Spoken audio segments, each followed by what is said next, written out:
vamos con un poquito de antelación, vamos a hacer la mesa de debate, sobre todo para que surjan preguntas, para que los ponentes puedan aclarar y, por tanto, subir aquí. Germán acaba de salir hace un momento. Carmen.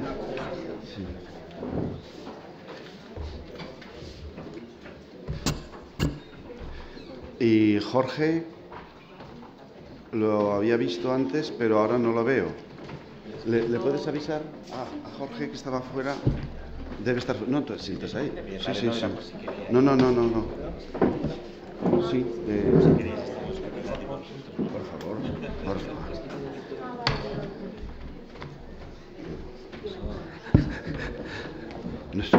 Nuestro espíritu de grupo no llega tanto.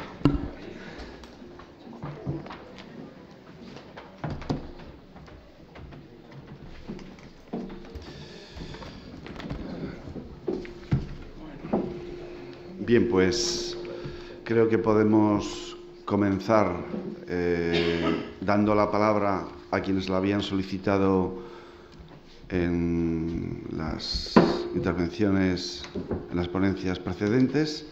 No, yo creo que antes había... Sí, tú. ¿Quién más? Perdón, luego. Es que... Hola, muy buenas. Yo soy gerente de un consorcio en la provincia de Pontevedra. Somos 4 ayuntamientos y un ente público empresarial autonómico. Estamos adscritos a uno de los ayuntamientos. Sí, es una casuística particular porque sí prestamos servicio en ayuntamientos pequeños, en entidades locales menores, pero es que además estamos adscritos a una entidad local menor que tiene muy poca diferencia en población. Sí. Muy poca diferencia en población con el resto de los miembros, ¿no? Pues el ayuntamiento al que está adscrito son 20.000 habitantes, el total son 60.000, y eso pues multiplica muchos problemas de conocimiento jurídico de todo este mare magnum de normativa y después la aplicación en el día a día. Particularmente somos sociedad no financiera de mercado. Entiendo que eso debería simplificar el funcionamiento, incluso presupuestario, de control, etcétera, ¿no? Porque somos autosuficientes financieramente, pero bueno, nos encontramos con mucho cambio de criterio de un interventor al siguiente. Tenemos mucha rotación de habilitado nacional y eso nos genera problemas, ¿no? Pero bueno, mi consulta era fundamentalmente por un matiz que se expuso antes de un artículo, el 103 bis de la Ley de Bases de Régimen Local, sobre el cómputo de la masa salarial de los consorcios, ¿no? Lo comentaba antes ahora viene al ponente, sí, pero bueno, no me quedó clara la explicación. Entonces, lo que quería era puntualizar. Yo entiendo que en ese artículo sí se dice que para que compute la masa salarial de los consorcios en la entidad de adscripción se deben cumplir dos particularidades, ¿no? Yo entiendo que en nuestro caso particular no se cumplen y, por lo tanto, igual que no consolida presupuesto en la entidad de adscripción, tampoco se debe computar la masa salarial en la administración de adscripción. Quería ver si me lo puntualizaban un poco más. A ver, sí. No tengo aquí no tengo aquí el artículo en concreto, pero bueno, en principio lo que sí que los que son financiados mayoritariamente sí que computan de la administración local de la que adscriben, pero me parecía que comentabas tú que era un supuesto de que vosotros teníais otro tipo de ingresos no solos, con lo cual en estos casos sí que ciertamente si no es de los que hace referencia expresa al 104, efectivamente no computaría la tasa, la masa salarial. No lo computaría. Sí,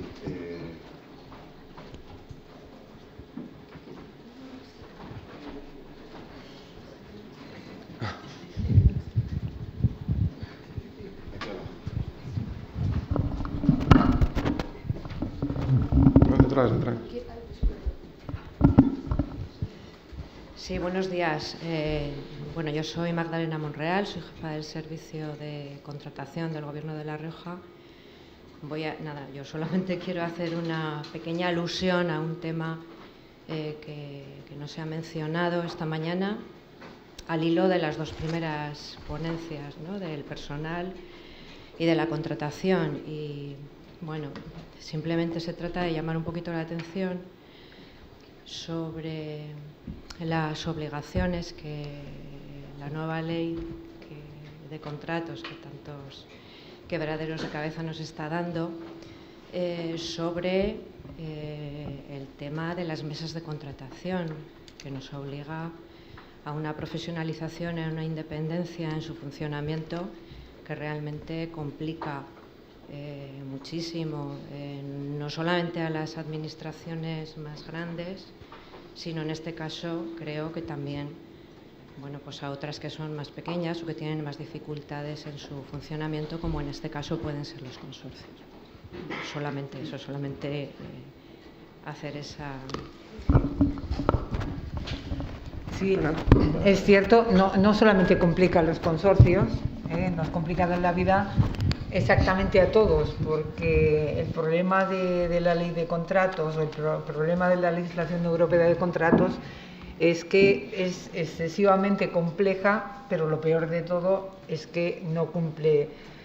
Yo creo, esta y la anterior, yo creo que el objetivo que tienen marcado no lo cumplen. Es decir, yo no creo que la complejidad de la contratación que tenemos que llevar a cabo actualmente garanticen la imparcialidad y la no sustracción al mercado. Pero esto es una opinión personal. En cuanto al tema de las mesas de contratación, si lo viven con ese problema los ayuntamientos, porque yo ya diré que solamente de estar en las mesas de contratación tengo la agenda llena, si no lo delego, lo viven mucho peor entidades que falta esa profesionalización. Ahora, de una cosa, he de llamar la atención que nos han salvado, porque hasta la ley de contratos del sector público, el interventor y yo, realmente dábamos un salto al vacío cada vez que teníamos que valorar los criterios normalmente sometidos a juicio de valor, que eran de carácter absolutamente especializado.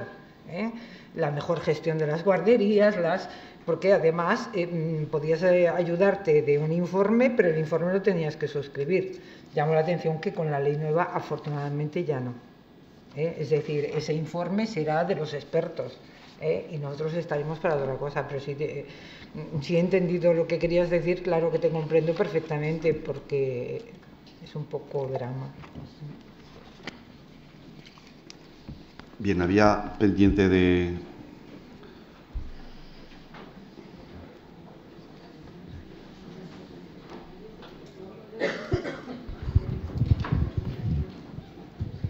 Hola, buenos días. Yo presto servicios como secretaria interventora en Comisión de Servicios en el Consorcio de Prevención y Extinción de Incendios de aquí de La Rioja. Entonces, quería saber, en la problemática que se encuentra mi consorcio, la opinión de dos de los ponentes. Una del letrado en materia de personal y otra de Germán en materia tributaria. En materia de personal, a mí me ocurre lo contrario al consorcio que comentabas, que queríais crear por el tema de que ya no podemos tener personal propio. Este consorcio, que lleva 19 años funcionando, pues salvo en mi caso, que soy personal de una de las administraciones que forman parte del mismo, el resto del personal es todo personal propio. No me plantea tanto problema futuro en cuanto a los administrativos, pero ¿qué hacemos con los bomberos? Y tenemos que convocar procesos selectivos. Entonces, estamos ahí. En principio vamos a continuar y vamos a continuar convocando los procesos selectivos. Habíamos incluso pedido la autorización para la excepción a la Consejería de Hacienda para que nos aplicase la excepcionalidad. No nos ha contestado nada por escrito, pero sí estoy de acuerdo con Jorge en que por la redacción del precepto parece que esa excepción está previsto para personal laboral y no para funcionarios de carrera, como sería el caso del procedimiento selectivo que vamos a convocar. Y en materia tributaria nos encontramos con que pues, este consorcio tiene dos ordenanzas fiscales. Una de las ordenanzas fiscales regula la tasa por prevención y extinción de incendios y otra de las ordenanzas fiscales es por la expedición de documentos, que suele ser sobre todo cuando piden informes, pues los peritos de las aseguradoras, pero en cualquier caso ambas tasas. Ahora estamos adscritos a la comunidad autónoma. Sí que es cierto que en nuestro caso entiendo que con la peculiaridad de que nos adscribimos a la comunidad autónoma como comunidad autónoma uniprovincial, porque la prevención y extinción de incendios es una competencia de la Diputación Provincial, no de la comunidad autónoma. Pero aún así yo me encuentro con el problema de que creo que mi consorcio ya no tiene competencia para aprobar ordenanzas fiscales. Bueno, empezamos por temas de personal. Primero. En tu caso, como es un consorcio anterior al ERSAL, no veo yo que haya problema para que sigáis teniendo funcionarios en base a la disposición adicional que os excepcionaba por ser uno de los servicios del artículo 26. Incluso para nuevos, porque allí sí que es la excepción. Vosotros no tenéis el problema sería o bien aquellas nuevas entidades, pero en vuestro caso los funcionarios perfectamente podríais tenerlo y continuar convocando. Y sin necesidad de autorizaciones, porque realmente la legislación de consorcios lo que está pensando es que los consorcios del personal en principio es laboral y que otros que hagan funciones públicas reservadas a funcionarios sean provenientes de otras administraciones. Con la excepción, ya digo, de la disposición de la LERSAL, que no obstante debería aplicarse solo supletoriamente a un régimen, el del 121, que digamos también es completo, entendiendo que es norma especial y podéis hacer uso de esto. Por lo menos la única manera de poder proseguir cumpliendo. Y ya luego el momento de si se pueden crear o no, eso ya dependerá de si cumplís la masa salarial y los demás requisitos que diga la ley de presupuestos. Sí, mi parecer, no sé desde cuándo estáis adscritos ni desde cuándo la comunidad autónoma forma parte del consorcio. Desde siempre, pero como Diputación Provincial. Sí, y adscritos O sea, la desde publicación de la Constitución. modificación de los consorcios fue en septiembre del año pasado. Están publicados Ya, la modificación con la inscripción en septiembre del año pasado. Pero desde la Constitución, vamos. Pues, la Diputación dejó de ser Diputación y pasó a ser Comunidad Autónoma. Claro, ese es uno de los inconvenientes de las comunidades autónomas uniprovinciales. Como ejemplo, que nada tiene que ver con esto, que el recargo del IAE lo tienen que aprobar por ley y no por ordenanza, porque ahora son comunidad autónoma. Bueno, pues la situación es la que es. Una comunidad autónoma es uniprovincial, tiene un sistema de fuentes y tiene unas posibilidades normativas y se tiene que ajustar a ellas. En la medida en que el consorcio, desde mi punto de vista, históricamente, como dice el Tribunal Supremo en la sentencia que será que es después de haber entrado en vigor la ley del régimen jurídico del sector público, es del 17, y que, bueno, pues históricamente han podido establecer tasas. Claro, en la medida en que tenéis una tasa de tiempo y que habréis actualizado varios años. La última creo que actualizaron fue en 2015. Bueno, pues si fue en el 2015, la ley de régimen jurídico del sector público todavía no había entrado en vigor, a lo mejor en aquellas fechas todavía no estaban ni aprobadas, si fue antes de octubre. Si no se ha modificado, pues históricamente, apoyándose como el Tribunal Supremo en esos antecedentes, que el criterio histórico y los antecedentes históricos para interpretar las normas están respaldados en el Código Civil, pues con todo ese bagaje podríais manteneros, pero una modificación de la tasa es recomendable que en la medida de lo posible cualquier tasa en un consorcio en el que esté la comunidad autónoma, en el consorcio de residuos, la ley en el que se prevé y se le atribuyen competencias, está previsto que pueden establecer precios públicos, porque aquí en La Rioja la ley de tasas y precios públicos dice que se deben previamente por decreto establecer qué actividades pueden dar lugar al cobro de precios públicos y después será el consejero competente quien podrá fijarlos. Es la ley la que permite que el consorcio de residuos pueda establecer precios públicos, porque si no, de acuerdo con la legislación de la Comunidad Autónoma de La Rioja, ni así debiera aprobarse previamente por el Consejo de Gobierno de la comunidad. Yo sí os recomiendo que en la medida de lo posible pues pongáis el expediente sobre la mesa de la Comunidad Autónoma y en la próxima ley de presupuestos, junto a los centenares de tasas que se incluyen, o en la ley de acompañamiento, si sigue habiendo en esta comunidad ley de acompañamiento, pues que se une esa también y ese soporte de la ley pues que lo tenga, para evitar sorpresas de futuro. Muchas gracias. Más preguntas, que ahora las respuestas son gratis. Cuando salgamos de la puerta pueden ser minutadas.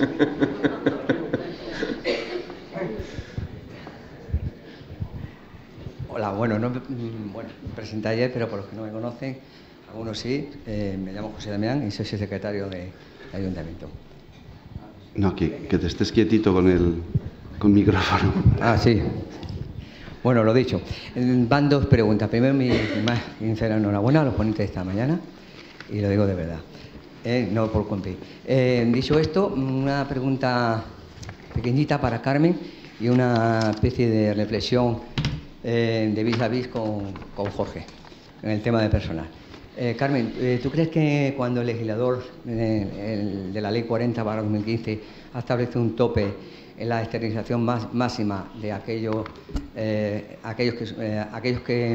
entes públicos que funcionan con medios propios, entes del sector público, simplemente se trata de una sinergia de la Ley de Contratos del 95, es decir, cuando se contemplaba la figura de contrato de colaboración o en obras por administración, o simplemente se podría haber optado porque no se hubiera ajustado al 50%, se podría haber dicho a un 10, a un 15, a un 20%, o simplemente crees que es una especie de mimetismo, de sinergia, de comodidad y de incluso de oportunismo político el haberlo situado, porque hasta donde yo sé, la referencia parte del año 1995 y, sin embargo, estamos en el 2018, cito una referencia del 2015 y se ha quedado ahí en ese tope, simplemente como una opinión personal tuya, si coincide con la mía.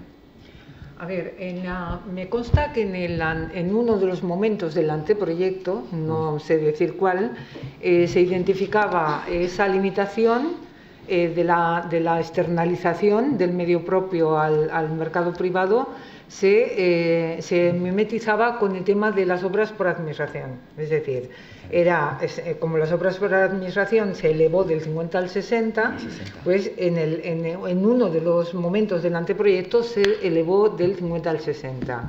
Y por el camino, en el debate, se redujo al 50% con aquellas dos salvedades que he comentado antes para los contratos de obras. Yo creo que, sinceramente, de la misma manera que hay veces que es peligrosísimo leer las exposiciones de motivos, porque llegamos a conclusiones que luego son erróneas, yo creo que es producto del debate parlamentario. Modificaciones que tienen en cuenta una parte y no tienen en cuenta otra. Es decir, no, del 60 no, pero se quedó en el otro lado. Pero es una impresión, no lo sé. La verdad es que no lo sé. Para el profesor Jorge, simplemente quería poner un poco una punta de lanza. Yo creo que nos interesa mucho a todos en el tema del personal. Cuando se produce una adscripción, necesariamente por Ministerio de la Ley, del 120 y siguientes de la Ley 40/2015, evidentemente se pueden producir unas ciertas discriminaciones. Discriminaciones que, bueno, que en definitiva no sabemos si tenemos instrumentos jurídicos adecuados para vestir el santo, es decir, para hacer la adscripción provisional o la transferencia. No la veo tampoco, tampoco veo, como el profesor Jorge, situación de servicio activo en otra administración pública. Sin embargo, me inclino más a pensar un poco en la figura del decreto supletorio estatal del año 95, Reglamento de Situaciones Administrativas, en cuanto se habla de redistribución de efectivos, ¿no? Sería la única solución lógica que yo veo, bueno, a través de un plan de empleo que planteara un concurso abierto, utilizando la técnica de los instrumentos de ordenación de personal del artículo 70 y siguientes del texto refundido del Estatuto Básico del Empleado Público. Pero, sin embargo, incluso aunque creo que hayamos conseguido la herramienta jurídica adecuada, seguiremos teniendo el problema de que pueda haber que una de las partes, en el establecimiento de su cuota dentro del consorcio, tenga un enriquecimiento injusto. Lógicamente, es decir, si el salario es inferior y eso no se tiene en cuenta a la hora del cálculo de la cuota de aportación, entonces evidentemente habría un enriquecimiento injusto. Y encima ya no es tanto el enriquecimiento injusto, que sería insostenible desde todos los puntos de vista, sino también la propia situación del empleado público. Porque de todos es sabido que cuando hay alguna especie, el Estado ordena la economía y establece su título competencial y establece una rebaja en un complemento del específico, se crea la figura de la CPT. Pero claro, podríamos plantear aquí una CPT, ¿hasta qué punto sería irracional cuando puede haber un cambio brusco de adscripción y en cambio de 2 o 3 años haya un nuevo titular de la adscripción? ¿Qué vamos a estar con una CPT, una esquizofrenia, que se ha citado aquí también? Sería una especie de esquizofrenia plantear una CPT. Estoy seguro que en esas situaciones que son discriminatorias, cuando sean favorables nadie va a decir nada, salvo que tenga que aumentar su cuota de participación. Lo tiene ganado en los tribunales de justicia, entiendo yo, Jorge, porque lógicamente hay una... Y ya no estoy hablando en el tema del salario, porque el de destino lo puede tener consolidado, ¿verdad?, porque es el grado personal. Pero, y si ya estamos hablando de jornadas totalmente distintas, que es una modificación sustancial del puesto, en fin, eso supondría una revisión al alza en el complemento específico dentro de los factores que el propio texto refundido del Estatuto Básico del Empleo Público dice que se tienen que tener en cuenta, aunque los denomina de otra forma, pero están inscritos de una manera más abstracta en lo que se refiere a retribuciones básicas. Era simplemente un elemento de reflexión y de debate, yo creo, multilateral en relación con una punta de lanza que ha hecho un gobierno nuestro y que Jorge parece ser que ya hablaba de quizás sí, podíamos vestir el salto con la reducción de efectivos. Nada más y disculpa por mi extensa participación. Esto, gracias por tu reflexión, pero realmente la ley lo que no está, ya decía que lo que está es generando problemas en lugar de soluciones. Que el que haya posibles cambios de adscripción entre dos administraciones, teniendo en cuenta que el régimen jurídico de cada una puede ser variado, el que cambie el régimen del personal en retribuciones, por ejemplo, no es de recibo que acabe uno con un CPT para hacer las mismas funciones. Todo porque haya cambiado la administración a la que se adscribe.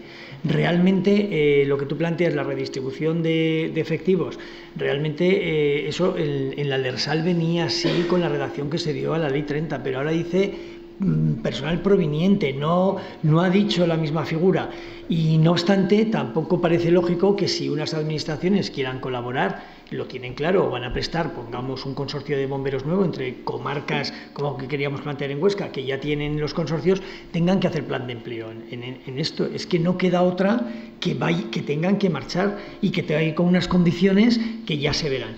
Ya el problema de horarios, de retribuciones, de permisos, de régimen de incapacidad realmente abre muchos más debates, muchas más disfunciones, porque resulta prácticamente con el sistema que ha determinado la ley poder dar solución a estos problemas. Que es mucho más fácil si el legislador hubiera determinado, los estatutos dicen a quién se adscribe o qué régimen, sin darle tantas potestades o tantas decisiones unilaterales a la administración que se adscriba. Con esto tendríamos resuelto muchos problemas. Y en cuanto a cómo adscribir personal y en situación administrativa en la que quede, o hay un desarrollo reglamentario o no tenemos armas suficientes porque el reglamento de situaciones no las da.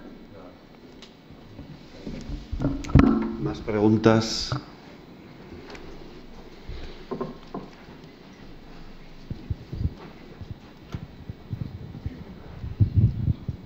Buenas.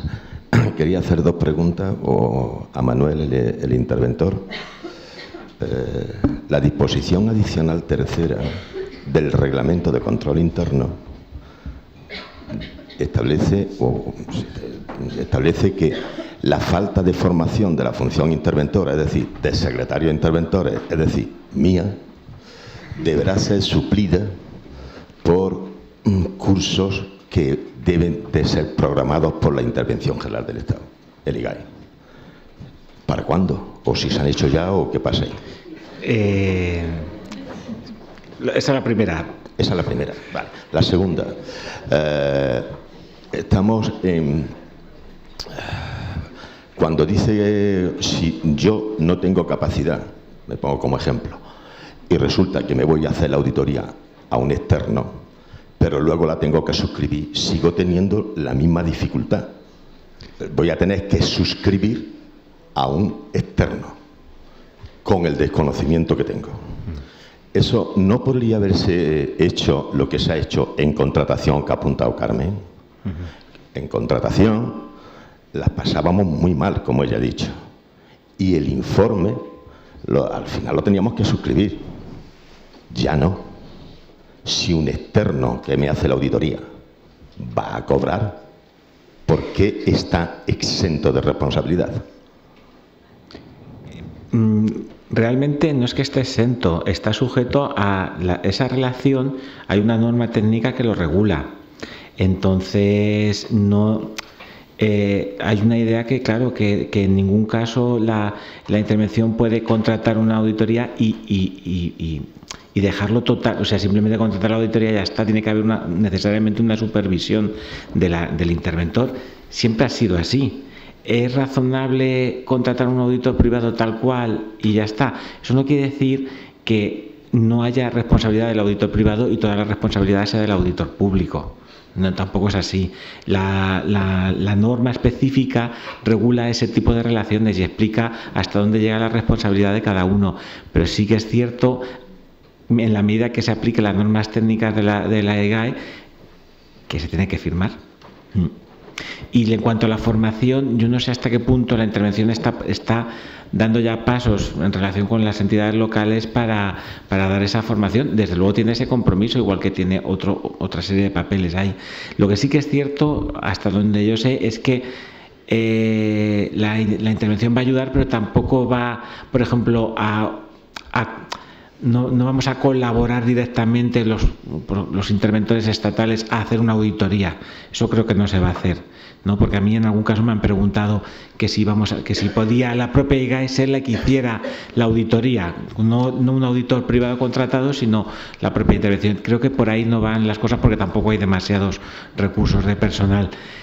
Entiendo que el sistema de formación, la verdad es que no lo sé, podría intentar enterarme si está previsto ya actuaciones de formación. Imagino que sí, porque en la medida que ya os toca ya las próximas cuentas anuales, os toca ya, ¿no? Pero no lo sé, la verdad, no sé en qué situación está eso. Y el tema de las competencias, indudablemente el auditor privado también tiene que sujetarse al ejercicio de las normas de auditoría públicas. En la medida que él no las haya cumplido, indudablemente tú no puedes supervisar el trabajo como si lo hicieras tú. Y eso está definido claramente en la norma técnica. Él tiene que acudir a toda la norma técnica, pero indudablemente tú no puedes eludir la responsabilidad. Eso es que es así. Luego hay la siguiente disposición, creo que se pueden firmar convenios con el Estado. Sí. Es lo que te digo. Se pone previo donde se establezca el precio. Sí. O sea, para que la IGAE nos asesore, nos informe, tenemos que pagar. Está bien. Yo ahí no voy a entrar. Pero ¿sabe de la existencia de algún convenio ya que se esté ejecutando eso? No, tampoco. Yo te diría que es a ver, la intervención en ese sentido está en los últimos años con esta idea un poco de convenio, de prestador de servicios, un poco como ocurre con la Abogacía General del Estado, que también presta asistencia jurídica a determinados organismos, entidades, cobrando por ello y demás. Entonces ahí hay un poco ese modelo. Creo que es más bien una puerta abierta al futuro que una realidad actual. Yo, hasta donde sé, no dejo de venir actualmente de la administración periférica de la intervención, esa posibilidad de convenios será excepcional. Sí que va a haber la parte de acceso a bases de datos, en el caso de la función interventora, en el caso de reparos y de conflicto entre el órgano que tiene sobre el reparo, la posibilidad de elevar consulta a la intervención general, eso sí, porque además está previsto claramente en la norma, pero la firma de convenios me temo que va a ser una cosa que no va a ser próxima y por lo pronto será excepcional. Ahí está, ¿eh? Es una cuestión mía personal también, no soy portavoz de la intervención. Está puesto ahí. Sí, claro, está puesto como una posibilidad, porque se deja abierto y es posible. Pero hasta donde yo sé, no conozco de casos que ya se esté preparando el convenio o de compañeros interventores que estén implicados ya en la realización de auditorías de determinadas entidades locales. Bien, gracias. Y para Jorge una pregunta, por si tiene noticias de lo que voy a plantear. Los consorcios normalmente no tienen, por lo menos el mío, hemos necesitado un informático, lo comentaba con unos compañeros, y yo me voy a mi órgano de adscripción porque mis estatutos establecen que podré utilizar puntualmente colaboraciones muy excepcionales de personal que integran el consorcio, de tal manera que yo no me puedo nutrir de mucho personal porque el costo sería elevadísimo y porque la problemática a lo mejor es puntual, son 2 días o un día que tiene que ir por allí. Entonces viene el informático, me arregla un tema con la firma electrónica y se va para el ayuntamiento. Está a 16 kilómetros. ¿Quién le paga? Hombre, yo creo que yo debo de pagarle. Eso serán las relaciones que determinen el consorcio y cómo lo quieren establecer. Realmente él está haciendo trabajo como ayuntamiento y es el ayuntamiento el que lo presta, con lo cual es el ayuntamiento quien debería pagarle a él, en el caso del kilometraje, o si es una hora extra. Sí. Otra cuestión será la compensación al ayuntamiento, que será en las relaciones que haya determinado el consorcio cuando... Pero es que mucho me temo que si yo le pago al ayuntamiento, no sé si va a llegar. Sí, que no va a llegar El informático. Sí. O si llega tarde y después de mucho tironazo. No sé ahí hasta qué punto la ley de incompatibilidades del Pleno del Ayuntamiento podía aprobar que podía colaborar el personal del Ayuntamiento con el consorcio en momentos puntuales. Yo entiendo que la colaboración es posible, pero no el pago directo por vuestra parte al funcionario, sino que tiene que ir a través del ingreso a la entidad local que pone el funcionario y pagar el kilometraje, evidentemente, y si son horas extras, Vale, no se trata de relación con los funcionarios, sino entre administraciones. Vale. Bueno, haremos un ejercicio de chamán en esto de personal y ejercicios de fe ciega, porque es lo que casi toca con todo este tema de que estamos hablando de los consorcios. Si fuese sector privado te repercutiría en el IVA por la cesión de personal. Sí, probablemente. Pero que lo lógico y el sentido común es lo que yo creo que debería de hacerse, no lo que hay que hacer. O sea, que yo envíe dinero al ayuntamiento, porque ya estaríamos hablando de dónde lo metes, en un 2, en un 4, estamos hablando ya de partida presupuestaria, de capítulos, donde lo metes, ya hay que justificar. Ahora, si tú vas directamente con su IRPF, una gratificación, una indemnización, ese es el sentido común. Distinto es los que vengan después a ver las cuentas, ¿qué es lo que van a decir? No, yo quería comentar un tema. Gracias. No es de mi materia, pero yo creo que eso es un problema de relación, como han dicho, de un convenio de colaboración con el ayuntamiento. Lo que pasa es que lo que tú pretendes es que el consorcio decida y asegure el pago al funcionario, pero es que realmente a quien le está prestando ese servicio al consorcio es el ayuntamiento, y luego el ayuntamiento tiene su política de personal. Entonces, yo lo comprendo desde el punto de vista, tú tienes la relación con el informático y seguramente el informático llega y te cuenta, pero realmente es el ayuntamiento el que te presta el servicio, aunque esté singularizado en una persona. Pero si le paga el ayuntamiento, yo lo llamo y me viene algo. Ya, esa es otra cuestión. Si le pago yo, está al minuto. Claro, pero esa es otra cuestión, sí, es verdad. A ver, ¿alguna pregunta más?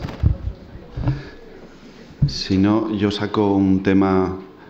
Ayer en la ponencia de Francisco Toscano decía que una cosa es la adscripción formal. Hoy recordaba el profesor Germán Orón algo elemental, pero que es muy oportuno. Adscripción no es dependencia. No es dependencia. Pero Toscano hablaba de modular las consecuencias de la adscripción. En realidad era conectarlo con el sistema de fuentes. Para algunas cosas eso es innecesario, porque todos somos administraciones públicas y por tanto se les aplican las normas aplicables a todas las administraciones públicas, territoriales, instrumentales, institucionales. Va a ser en los ámbitos concretos, como ese tema retributivo o el de personal, donde aplicar el sistema, la legislación estatal, la legislación regional o las normas de la corporación pueden ser distintas, ¿no? Pero yo creo que eso puede desdramatizar el tema de la adscripción. Y dice, bueno, si solo tiene efecto, si al ministerio solo le preocupa para rellenar la casilla y cumplimentar el inventario, perfecto. Ahora, si yo pretendo entrar a saco y apropiarme del patrimonio del consorcio porque me lo voy a gastar para otras cosas u otras cosas, pues yo creo que por ahí no debería caminarse, ¿eh? Lo que sí que es evidente es que hay una falta de consideración específica de los consorcios locales formados por entidades locales, bien municipios, provincias, y la complejidad novedosa respecto de lo que ha sido el arrastre y la inercia histórica de que las comunidades autónomas han aparecido en un momento determinado histórico, aparte de que pudiera haber el Estado. Entonces, bueno, pues no lo sé si esto podría ser una... Es decir, que habrían de abordarse, sobre todo, además, mejorarse, no sé si sería ya el tiempo oportuno, lo que sería derecho transitorio para los consorcios locales existentes. Es decir, normas específicas que vemos que no solucionan o que incluso, como nos contaron ayer, había en la filosofía que inspiró la reforma era limpiar los consorcios estatales de la Administración General del Estado. La contradicción que supone la redacción del 25 de la Ley de Bases de Régimen Local de la reforma del 2013, diciendo que los municipios de menos de 20.000 habitantes gestionarán coordinadamente por la Diputación Provincial con el visto bueno, con la decisión final del Ministerio, que eso se lo ha cargado el Constitucional, dice, mediante fórmulas mancomunadas, consorciadas y tal. Y pues resulta que, por otra parte, está desactivando toda la política de los consorcios. Bueno, era una consideración general, más que nada porque me toca después hacer unas conclusiones y no soy tan listo como para hacerlas sin opinión. Díganme algo. Bueno, yo me sumo un poco, me viene un poco a lo que dice el profesor Pablo López, que lógicamente la gestión no es que sea meramente formal, pero que no es dependiente, entonces base a eso, a las discusiones transitorias de las que se habla aquí de analizar, con el tema de los consorcios puramente locales, de naturaleza netamente local, como la Ley 40 habla de consorcio en general y no se centra en un tratamiento específico, quizás se puede inferir también eso, en que puede haber una trazabilidad, una razonabilidad en establecer una cierta modulación, y lo que habría que hacer es ir caso por caso. Es decir, lo que no se puede establecer es generalizar, porque entonces caemos en la misma trampa, sino que habrá que ir caso por caso, como dice el profesor Falo, y ver cuáles son las posibilidades interpretativas y cuáles son las consecuencias menos gravosas de lo que significa una adscripción. No convertirla en una cosa meramente simbólica, referencial, porque eso no lo está diciendo el legislador de la Ley 40, pero quizá, como lo que pretendía quizá la lectura de exposición de motivos, tomando el guante de lo que dice Carmen, que a veces es perniciosa o no, pues quizás también dando razón al profesor Falo podamos llegar a esa conclusión de que si se estaba centrando en el excesivo volumen del Estado y tal, entonces la modulación exigirá una exégesis, una interpretación hermenéutica, y habrá que ir caso por caso y ver de qué forma es posible, sin vulnerar la ley, establecer consecuencias no tan aparentemente gravosas como sería una especie de epitafio esta jornada. Yo creo que no, que tenemos que ser optimistas y que siempre queda la posibilidad de modificar nuevamente la ley. Bueno, y entonces esto provocaría unas nuevas jornadas también. Ahora una manera de volver a conocernos. Y les digo a ustedes, ¿ustedes se relacionan electrónicamente? ¿Con quién? Yo sí. La administración. La administración a la que ustedes pertenecen, sí. Ya tienen todos medios. Bueno, a medias. Claro, entonces, para que hagan la comparativa de la realidad del legislador, que lógicamente las leyes son generales, y establece la obligación de comunicarse electrónicamente a determinados ciudadanos, algunos de ellos cualificados, otros no tanto, y a las administraciones, sin tener conocimiento de la realidad de las administraciones. Por supuesto, la de los jubilados tampoco. Y que les obliga a declarar telemáticamente el IVA. Pero eso ya no fue la Ley 40, fue antes.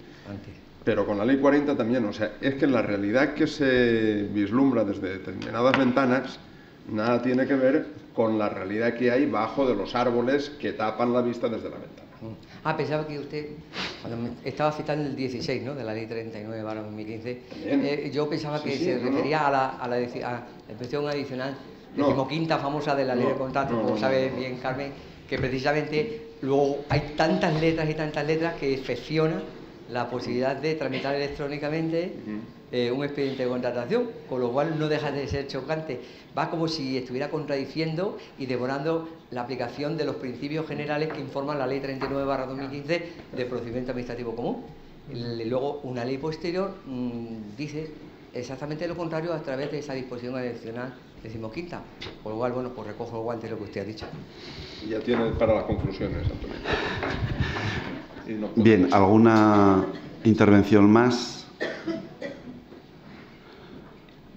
Yo quería aprovechar también Bueno, primero una cuestión es que se habla mucho de la posibilidad de cambio continuo de administración de adscripción. Me gustaría saber si vosotros pensáis que efectivamente eso se va a producir con tanta frecuencia o si la propia rigidez o las propias dificultades que supone va a dar lugar a que haya un intento por parte de las administraciones de mantener siempre la misma administración de adscripción. No sé si esperáis que según aportación presupuestaria y demás cada año os toque una administración de adscripción. Luego quería preguntar por el tema de personal, como auditor hay un par de cosas. Me llama la atención lo del límite establecido en la Ley 40 de que el personal del consorcio no debe superar las retribuciones que tengan los empleados de similares características. Primero, porque no sé hasta qué punto es tan fácil cuantificar eso y si realmente creéis que es un problema real, que nos podemos encontrar con que haya que plantear que haya ingresos superiores a los debidos. No sé hasta qué punto eso es un problema. Y luego también yo como auditor me he encontrado en algún consorcio convenios personal laboral que tiene convenios antiquísimos y conceptos retributivos que se consiguieron en un momento determinado, que están ahí justificados o no, que están delimitados, pero que realmente es difícil identificarlos legalmente y hacer una verdadera comprobación de si se está cobrando lo que se debe o no, o comprobar, por ejemplo, el cumplimiento de las bajadas salariales que hubo en su momento y demás. Entonces, bueno, pues un poco es el tema del límite, el tema de los derechos adquiridos de empleados en los consorcios y un poco si creéis que nos vamos a ver en un cambio continuo de administraciones de adscripción. Bueno, los cambios continuos no creo que se acaben dando, es un problema teórico, pero pueden darse en consorcios pequeños donde ayuntamientos tengan unas participaciones muy similares, sí, porque puede cambiar el criterio de la financiación o no. En el caso que mencionaba, porque eran los que se refería el Tribunal de Aragón, del consorcio de basuras, realmente tiene una empresa mercantil que tampoco debería tener, pero como no está en pérdidas, la mantiene. Allí hay un problema real de adscripción porque está adscrito al Gobierno de Aragón, pero en el momento que el Gobierno de Aragón no financie, no dé dinero o pueda justificar que no aportó nada al fondo patrimonial, allí habrá un cambio radical al Ayuntamiento de Huesca. Y entonces pasaremos de un régimen presupuestario que le van indicando a una secretaria interventora de administración local, pero el cambio. Si al final sí prosigue la adscripción al Gobierno de Aragón, pues es un poco absurdo que un consorcio que en principio está local, con estatutos locales, con una secretaria interventora acumulada, con certificado, trabajando como si fuera un ayuntamiento, en todo menos en lo que es la contabilidad. Es un poco... Sí que puede haber estos cambios. No serán frecuentes, pero puede haberlos. Puede haberlos sobre todo en consorcios más pequeños, donde la participación en la financiación pueda variar. Y ya preguntabas de los convenios. Del límite y del derecho. Es que el límite realmente, la ley allí opera a impedir. Primero tienes que ver qué puestos son los similares y luego hacer una comparativa. Sean conceptos salariales, como estamos hablando de personal laboral, de convenios colectivos, la clasificación de los conceptos serán los propios que hayan decidido en convenio, pues hay que partir de esos. En principio esos conceptos no sean ilegales. Que ya no hayan hecho las reducciones oportunas en su momento, eso ya entonces, claro, es otra cuestión más diferente, investigar qué ocurrió en el 2012, cómo lo aplicaron, qué acuerdos hubieron para la rebaja, cómo la pactaron, si paritaria, diferenciando grupos o cómo la hicieron. Claro, sí, sería cuestión de... Es muy difícil comprobarlo, es que no puedes. Sí, el problema tendrá el interventor que por un cambio de adscripción vea que se cobra más en el consorcio que en el ente adscrito. Ahí sí que podría venir el problema.